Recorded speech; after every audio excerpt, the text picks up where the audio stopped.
Hi there. Welcome to Have It All. I am your host and the creator, Anna K. Morris, and I'm thrilled that you're here because if you are here, it means that you're interested in having it all, or maybe you're curious about what I and my guests have to say about having it all. Can we? Do we know what it is that we want? And once we get it, are we wise enough to know that we have it? And are we worthy enough to hold on to it? That's what we'll be exploring on the podcast. I'm so happy you're here, and let's get started. Hi there, and welcome back to the Have It All podcast. I am your host, Anna K. Morris, and it has been a minute. It's been a couple of months since my last podcast, so thank you for tuning back in. It means a lot to me. And I am going to be sharing about some stuff that's been going on for me personally in hopes that you can use my experiences to help you in your life, which is always my goal in sharing so intimately and vulnerably. So a couple of months ago, my family changed radically when my father's partner, girlfriend, and caretaker had a heart attack, and then the next week fell and broke several things, and then 5 weeks later passed away. So in the span of the last 8 weeks, me and my sister, have gone from not needing to do much of anything with my dad. He lives in Central Florida. He lives in the Villages. If you're familiar with the Villages, he referred to it as Disney World for seniors. It's about 150,000 people in the horse country outside of Orlando, living their best life. Golf courses, I think at one count, there were like 114 swimming pools. Everybody rides golf carts. Every day is happy hour. You may have seen it on 2020 as like a highest like STD rate back in the 2000s. But anyway, it has not, like, for the last 23 years since they have been together and my parents were no longer together, we have not had to really do anything when it comes to my dad, despite a diagnosis of Alzheimer's about 3 years ago. And sadly and unfortunately, his girlfriend Christine, just had a bunch of things health-wise happen, and then she passed away on, I think it was April 30th. So it's very recent, and now my dad is here in the VA outside of not far from me in Temple, Texas, outside of Austin. So I want to share, I'm sharing all of that with you because of this. At the beginning of the year, I always, a lot of people pick a word, right? You may have, you may not have, but hopefully you know what I'm talking about. Even if you don't, you can figure it out. You pick a word that's like the kind of mantra or like anchor, right? Said a different way, for your year. And for me, it's never so much a word as it is usually a phrase. And for me this year, it really felt like I am ready. And I've been saying it nonstop since the beginning of the year. I am ready, I am ready, I am ready. And then a lot of times what I would fill it in with was like, I am ready to lose weight. I am ready for financial abundance. I am ready for, to really like get my course creation for my business clear. Like, I'm ready for more clients. I'm ready for more visibility. I'm ready for more with this podcast, all of these things, right? And what the universe brought me instead was, I am ready to be a caregiver. I am ready to take the reins and care for or find care for my dad. I am ready to heal old traumas. I am ready to heal family relationships. I am ready, because I never actually filled in the last part. All I ever really said was, I am ready. And I can remember doing it in such a way, like, especially when I'm walking the dogs in the morning, like, I'm ready. I am ready. I am ready.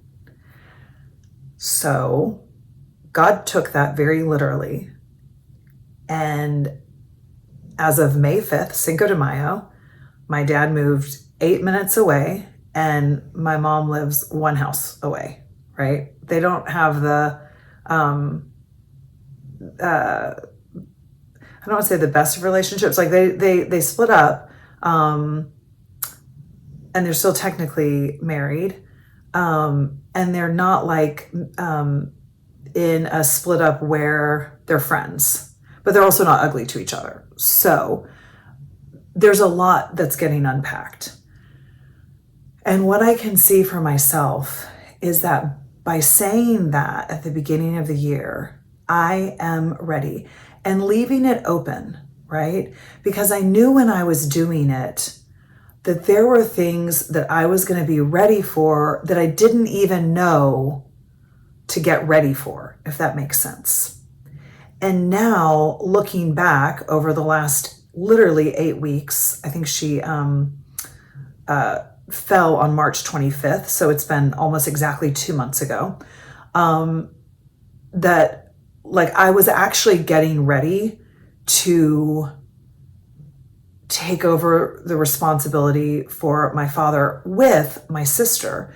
And my sister and I always have the same intention, but we get there in very different ways. And we've been very close in our lives, and we've been not very close in our lives. And we also live quite far away. She lives in Vermont. And so it's been like, I can see so clearly, I've been getting ready for this massive change in my family, for this massive opportunity to, quite frankly, heal, right? My sister and I coming together as two grown-ups, no longer like siblings. Yes, we are, but also like the way that we were interacting wasn't really serving either one of us. And so we're learning how to have a new relationship with one another. And, oh, by the way, care for most acutely my father, but also with my mother in mind too. Oh, and also we all have young kids. She has 2 boys, 4 and 7, and mine are 3 and 5. So it's like, whoa, right? So I say all of this because really, like, at the root of this podcast, I've been thinking like, well, what is it all about? It's kind of like, be careful what you ask for, right? And I was asking to be ready for whatever the universe wanted to bring me, because something that I know is that it's always better than what I could dream up, than what I could imagine. Like, okay, so as I just shared, I am ready for like the body of my dreams, or like, losing the weight that I want to lose and making all this money and having my business be crazy successful. Okay, cool. And I can also see that there were things along the way, and there were places that needed to get dealt with and healed that I'm doing right now on the road to the other things that I want. Because, oh, by the way, like, being, I love Marie Forleo, and she had what was it called? Like Happy, Hot, and Rich, something like that. Rich, Hot, and Happy, something like that. Like, that's nice to be like rich and hot. And also happiness really, for me, comes from like depth of relationships and ability to be vulnerable, ability to be honest, ability to like do the work and be surrounded with other people who are doing the work, which, hello, is totally my sister. And when I look back at that phrase, I can see how I was getting ready for something far bigger, far more beautiful than what I thought, than what my little reptilian brain could dream of, right? Like getting a little bit skinnier and like a little bit richer. Not actually that interesting, Anna, right? Far more rich to have the experiences that I've had over the last 2 months with my family. So I want to share a little bit more about how things unfolded in the most beautiful way, because I kept saying, I am ready. And then you just keep walking through the door. So as I was saying that, there's something else that I added in, because when it all started unfolding, right, she had a heart attack the day before my sister arrived to spend spring break with her and my dad. And then all of this started unfolding, and there was an opportunity for us to move them into an assisted living facility, which we had felt would be very important, if not for her, but especially for my dad, as his memory was declining. And there was this opportunity to get the ball rolling, to move them into assisted living. And Christine really didn't want that, and really, fought that and had us pivot to independent living. And in those couple of days fell. Because what I know is that you're always going to get what it is that you want. You might not get it in the way that you expected. I don't think that Christine wanted to fall and die. However, I know she didn't want to go live anywhere but her house. And we were having her going to assisted living, or at the very least independent living. And I know she didn't want that. That's the reality. And so when I was there and I got the phone call that she had fallen and they were in the ER and about to be helivac'd to bigger, better hospital. She'd broken her neck and her all of her face, had a brain aneurysm that they discovered, and also her hip, and had uncontrollable bleeding because of the heart attack and the medicine that she was on for that. I also could see very clearly that wasn't an accident. Despite it's, we say, oh, that was such a terrible accident. It's like, I personally don't believe in accidents. And I think that she had been in a lot of pain for a really long time.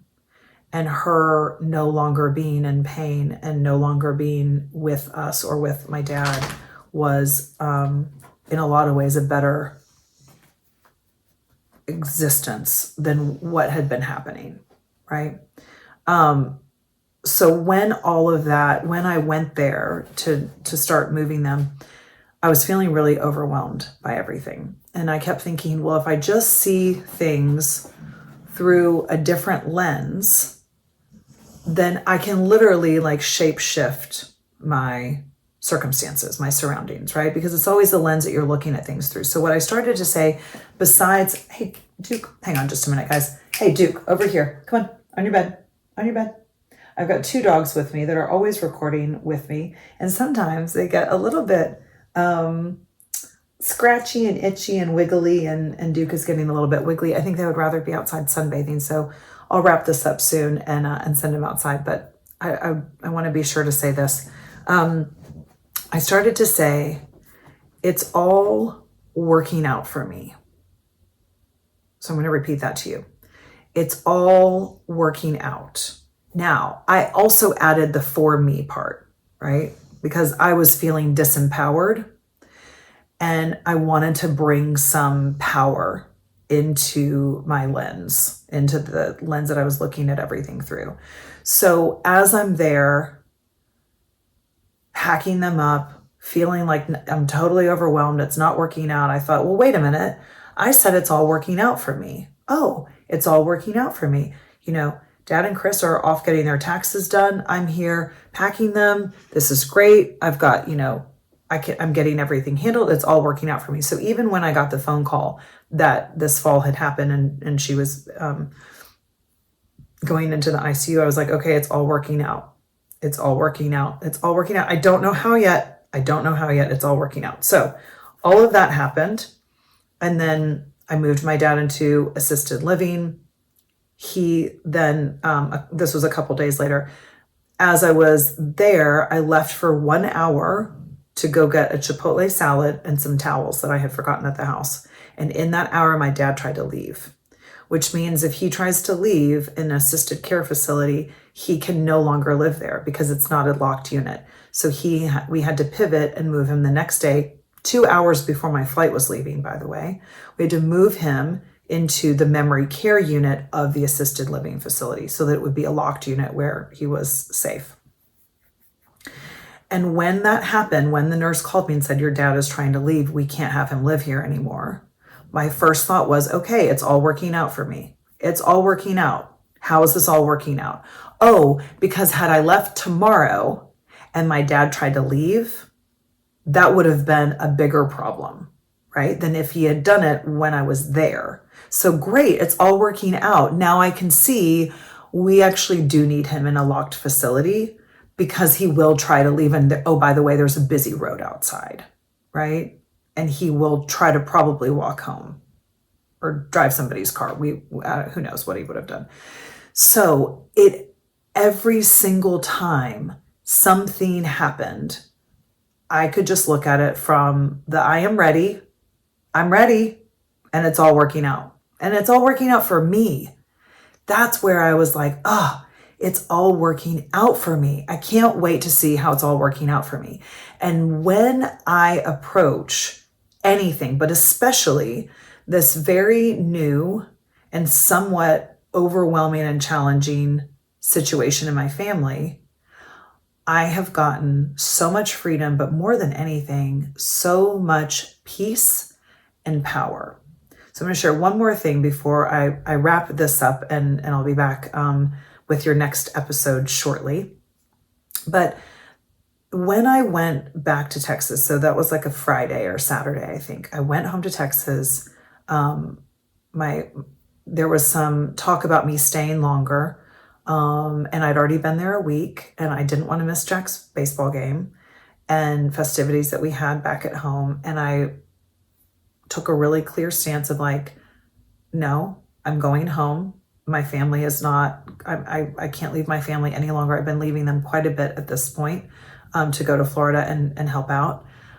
So I went home, and on that Monday, I went to the jump park with Dean, just like I normally do, except nothing really felt normal anymore because now we were in this loop of like, is Christine going to make it, not make it? We didn't really know what was going to happen. My dad was going up, an hour and a half up to Gainesville every day. It was incredibly, my sister calls it a hellscape. So that's pretty accurate actually. But again, I'm looking at it from the I am ready and it's all working out for me lens. So when I'm at the jump park, I see this woman, I recognize her kinda, and we realize we know each other from our kids' school. But our kids are in a class together, so that's why we don't really know each other. And she says this one thing, which this is where you want to start listening to everything from.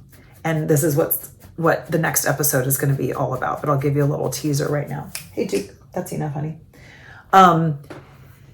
So as I'm visiting with her, she says that she moved here from California, which I always find interesting how people, move to a small town in Texas. And then she says this very interesting thing that she just moved her dad here because he's got advanced Parkinson's, and she moved him into the VA. And I thought, that's interesting. Ding, ding, ding, ding, ding. It's all working out for me. My dad was a Marine. He's never done anything with the armed services because he got out when he was, long before I was born. He got out in 1960. So he was only in for 4 years, but he was a Marine. So he would be eligible to be at the VA, I think. And I asked about her experience. She said she's had a really positive experience. And then she gives me the card of the admissions person at the facility.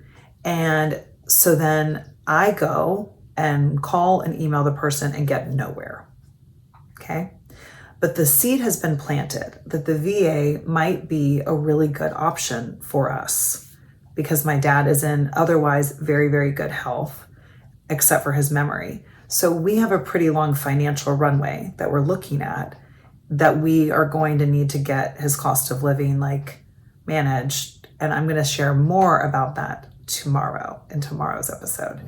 So stay tuned. But once you start looking at everything from little signs to it's all working out for me, you'll be shocked at how easy it is. And the only time it's not easy is when you're making it hard. Okay, I love you. Thank you so much for watching, and I'll see you in the next episode of this series. Bye. Thank you so much for being here. It is an honor and a privilege to have this conversation with you as we expand in the world. What is it that we want? Do we believe that we can have it all? I hope this episode gave you some insights and some things to think about, and most importantly, some actions to go and take in your own life. If one of those actions is reaching out to me, I'm so thrilled and honored. You can always find me on my website, annakmorris.com, and you can always send me an email, hello@annakmorris.com. DM, texting, if you have my number, any of that is great too, and I would love to be in touch with you and help you have it all. I love you, and thank you so much for being here.